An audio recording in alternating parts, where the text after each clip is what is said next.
Fan un robot amb materials quotidians com gots de plàstic, cinta americana o retoladors.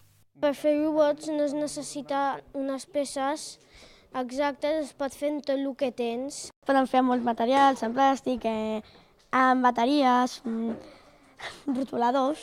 Ho han après bé. Aquesta és l'essència del Nadal tecnològic al Centre Cívic Guinardó.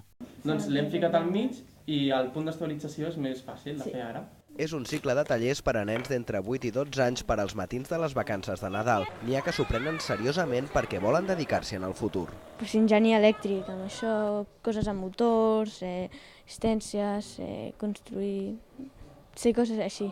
Construir robots, però també programar videojocs o fer servir una impressora 3D. Cada dia fan una activitat diferent relacionada amb la tecnologia. Potser d'aquí a 10 anys no tornaran a veure aquesta tecnologia perquè ha estat sobrepassada o ja no es fa servir. Lo important realment és fer servir la tecnologia com a excusa per potenciar la creativitat. I a més això fa, aquest tipus de tecnologia, fa que sigui molt més amè treballar-hi. Per exemple, fan un dibuix amb el moviment dels robots que han construït. Ja en poden prendre nota els pintors contemporanis.